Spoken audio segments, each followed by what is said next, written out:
മനുഷ്യർ ഭേദചിന്തകൾക്ക് അതീതമായി പരസ്പരം താങ്ങും തണലുമാകുന്ന കേരള മാതൃക. അതാണ് വീണ്ടും ലോകശ്രദ്ധ ആകർഷിക്കുന്നത്. വിദ്വേഷങ്ങളില്ലാതെ പരസ്പര സ്നേഹത്തോടെ മനുഷ്യർ ഇടകലരുന്ന ഇടങ്ങളെല്ലാം ചിലരെ അസ്വസ്ഥരാക്കാറുണ്ട്. അവരാണ് കേരളത്തിനെക്കുറിച്ച് വ്യാജ നിർമ്മിതികൾ, വ്യാജ പ്രചരണങ്ങൾ, അതിനുവേണ്ടിയുള്ള സിനിമകളടക്കം നിർമ്മിക്കുന്നത്. നമ്മുടെ നാട്ടിൽ എല്ലാവരും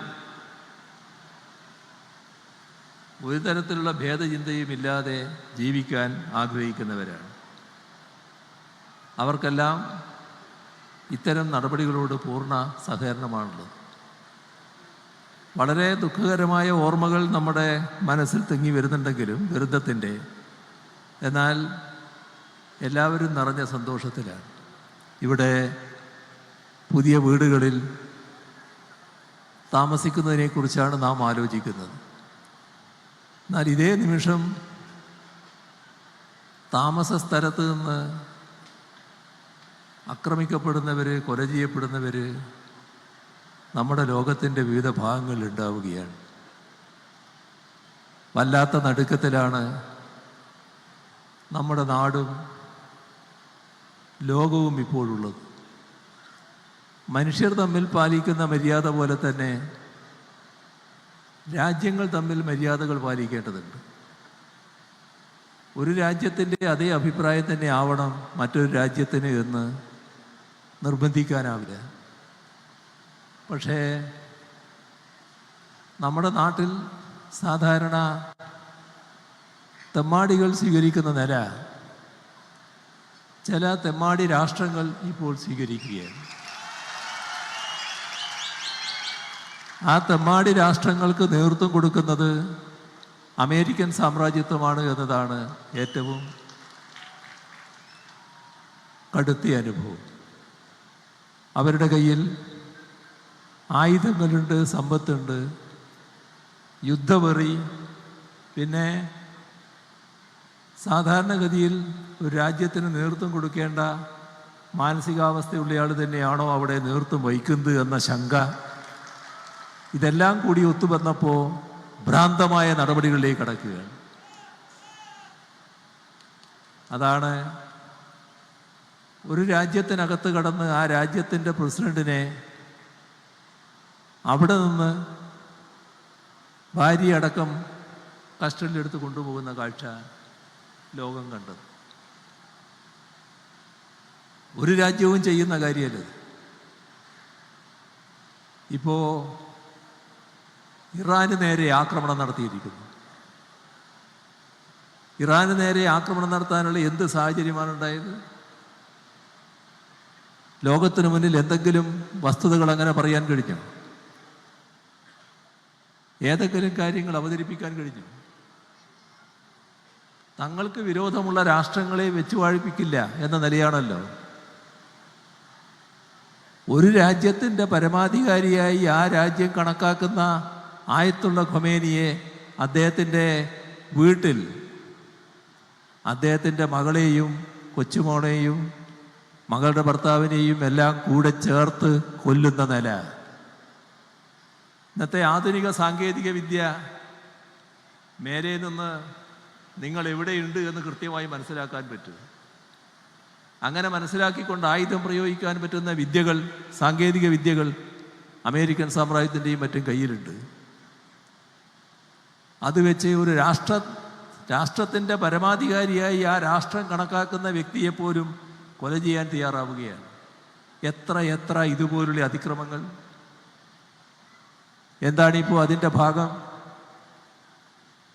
നമ്മുടെ നാട്ടിൽ നല്ലൊരു ഭാഗം കുടുംബങ്ങൾ ഇപ്പോൾ വലിയ പ്രയാസത്തിലാണല്ലോ, ഉത്കണ്ഠയിലാണല്ലോ, വേവലാതിയിലാണല്ലോ. മകനും മകളും വേണ്ടപ്പെട്ടവരുമെല്ലാം പലരും ഗൾഫ് നാടുകളിൽ ജോലി ചെയ്യുന്നുണ്ടല്ലോ. അവിടങ്ങളിലെല്ലാം പ്രശ്നങ്ങളായി വന്നല്ലോ. ഇത്തരം കാര്യങ്ങളെ അപലപിക്കാൻ തയ്യാറാവണ്ടേ? ഞാനിന്ന് പ്രധാനമന്ത്രിക്ക് കത്തയച്ചിട്ടുണ്ട് ഈ കാര്യത്തിൽ അടിയന്തര ഇടപെടൽ വേണമെന്ന് പറഞ്ഞുകൊണ്ട്. നമ്മുടെ നാടിൻ്റെ ഉത്കണ്ഠ, നമ്മുടെ സഹോദരങ്ങൾ ലക്ഷക്കണക്കിലാണ് ഗൾഫ് നാടുകളിലുള്ളത്.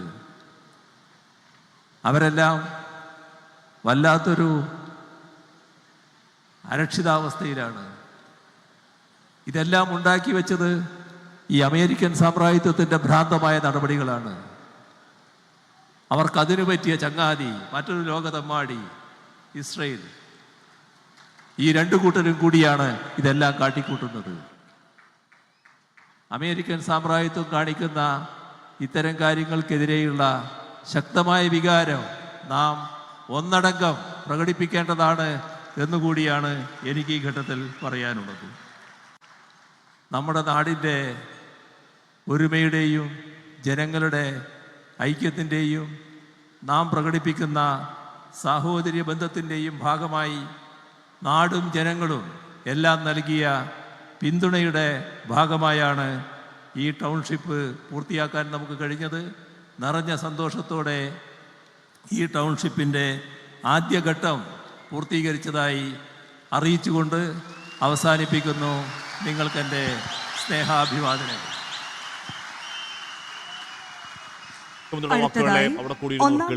വീടുകൾ ലഭിച്ച ഗുണഭോക്താക്കൾക്ക് പട്ടയ വിതരണം നടത്തുന്ന ചടങ്ങാണ്.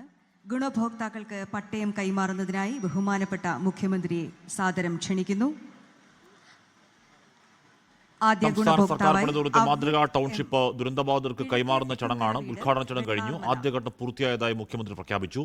178 കുടുംബങ്ങൾക്കാണ് ഇന്ന് വീടുകൾ കൈമാറുക. പട്ടയ വിതരണം അടക്കം തുടങ്ങാൻ പോകുന്നു. ആദ്യം അവിടെ നറുക്കെടുപ്പ്, സോൺ തെരഞ്ഞെടുപ്പ് നറുക്കെടുപ്പ് വേറൊരു ദിവസം നടന്നിരുന്നു. നറുക്കെടുപ്പൊക്കെ പൂർത്തിയാക്കി വീടുകൾ സ്വന്തമാക്കിയവരാണ്. വീടുകൾ ഇതിനോടകം സ്വന്തമാക്കിയവരാണ്. താക്കോൽ ദാനം കൊടുക്കുകയാണ്. അതിൻ്റെ പട്ടയ വിതരണത്തിൻ്റെ ദൃശ്യങ്ങളാണ് പ്രേക്ഷകർ അവിടെ കാണുന്നത്. കഴിഞ്ഞ ഈ പറയുന്ന ഉരുൾപൊട്ടലിൻ്റെ ആ കണ്ണീർ നാൾ മുതൽ ഇതുവരെ എത്തിയ മാതൃകാ ടൗൺഷിപ്പ് പൂർത്തീകരണം വരെയുള്ള കാര്യങ്ങൾ മുഖ്യമന്ത്രി വളരെ വിശദമായി തന്നെ അദ്ദേഹത്തിന്റെ ഉദ്ഘാടന പ്രസംഗത്തിൽ പറഞ്ഞു. അതിനുശേഷമാണ് ഇപ്പോൾ പട്ടയ വിതരണം അവിടെ നടക്കുന്നത്. മാധവി, ഗോകുലം വീട്, വെള്ളാർമല.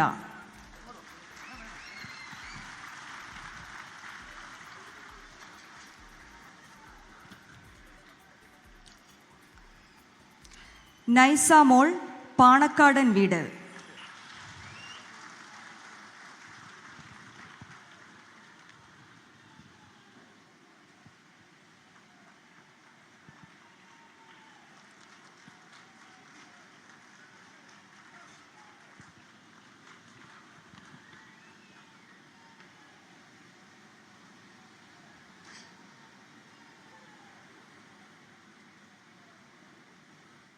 പലരും പട്ടയം ഏറ്റുവാങ്ങുന്നത് അതിവൈകാരികമായാണ്.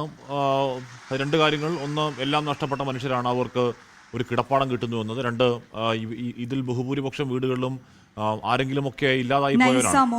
വേണ്ടപ്പെട്ട പലരും മരിച്ചുപോയ ആൾക്കാരാണ്. നേരത്തെ ഒരു കുടുംബത്തിൻ്റെ കാഴ്ച കണ്ടിരുന്നു. മകൾ നഷ്ടപ്പെട്ടതാണ്. മകൾ കൂടി ഉണ്ടായിരുന്നെങ്കിൽ ആ വീട്ടിലേക്ക് കടക്കാൻ കഴിയും എന്ന് പറഞ്ഞ് കരയുന്ന പിതാവിനെ നമ്മൾ കണ്ടിരുന്നു. അപ്പോൾ അത്തരത്തിൽ എങ്ങനെയെങ്കിലുമൊക്കെ ആരെങ്കിലും വളരെ അടുത്ത ബന്ധുക്കൾ നഷ്ടപ്പെട്ടവരാണ് ബഹുഭൂരിപക്ഷവും. അപ്പോൾ അവരുടെ ഓർമ്മകൾ, വികാരങ്ങൾ സ്വാഭാവികമായും ഉണ്ടാകും. കാര്യം 1.5 വർഷം കഴിയുന്നതേ ഉള്ളൂ. അതിനിപ്പുറമാണ് ആ ടൗൺഷിപ്പ് നിർമ്മാണം അവിടെ പൂർത്തിയാവുന്നത്. ആ ദൃശ്യങ്ങളാണ് പ്രേക്ഷകർ കാണുന്നത്. ഉറപ്പായും അത് കുറേയധികം വീടുകൾ, ഒരു സ്ഥലത്ത് കുറേയധികം വീടുകൾ എന്നതല്ല അതിൻ്റെ പ്രത്യേകത. ഒരു ജനത ഒന്നാകെ തകർന്ന് തരിപ്പണമായി പോയൊരു ഒരു മലയിടിച്ചിൽ, അതിൻ്റെ ഒരു പ്രകൃതിക്ഷോഭം, ഒരു സാമൂഹിക ആവാസ വ്യവസ്ഥ അപ്പാടെ തകർന്നടിഞ്ഞ് അത് മെച്ചപ്പെട്ട പുതിയൊരു സാമൂഹിക ആവാസ വ്യവസ്ഥ അവിടെ പുനഃസൃഷ്ടിക്കുന്നു എന്നതുകൂടിയാണ്. അതല്ലാതെ കേവലം 178 വീടുകളെന്നോ 400 വീടുകളെന്നോ അല്ല ആ മാതൃകാ ടൗൺഷിപ്പിനെ കാണേണ്ടത്. കൽപ്പറ്റ നഗരത്തോട് ചേർന്ന് കിട്ടാവുന്ന ഏറ്റവും നല്ല ഭൂമി എന്നടക്കമുള്ള കാര്യങ്ങൾ മുഖ്യമന്ത്രി പറയുന്നുണ്ടായിരുന്നു. എൽസ്റ്റൺ എസ്റ്റേറ്റിന്റെ കാര്യമൊക്കെ മുഖ്യമന്ത്രി പറയുന്നുണ്ടായിരുന്നു. അതിവേഗത്തിൽ, വിസ്മയവേഗത്തിലെ നിർമ്മാണം പൂർത്തിയാക്കിയ കാര്യം, ആ വീടിന്റെ പ്രത്യേകതകൾ, റോഡ്, അതുമായി ബന്ധപ്പെട്ട കേവലം വീട് മാത്രമല്ല, അതുമായി ബന്ധപ്പെട്ട നല്ല ബ്രാൻഡ് നിർമ്മാണം, ബാക്കി വൈദ്യുവൽക്കരണത്തിലെ മികവ്, സൗരോർജ്ജ പദ്ധതി, കുറേയധികം സവിശേഷതകളുള്ള ഒരു ഹൈടെക് വീട് നിർമ്മാണം തന്നെ അവിടെ പൂർത്തിയായി. അതിന് താക്കോൽ ദാനം അവിടെ പുരോഗമിക്കുകയാണ്. ലോകത്തെവിടെയായാലും ഏത് സമയത്തും 24 വാർത്തകളും ഓഗ്മെന്റഡ് റിയാലിറ്റി പാക്കേജുകളും എക്സ്പ്ലെയിനറുകളും വിശദമായി കാണാൻ ഞങ്ങളുടെ യൂട്യൂബ് ചാനൽ നിങ്ങൾക്ക് സബ്സ്ക്രൈബ് ചെയ്യാം.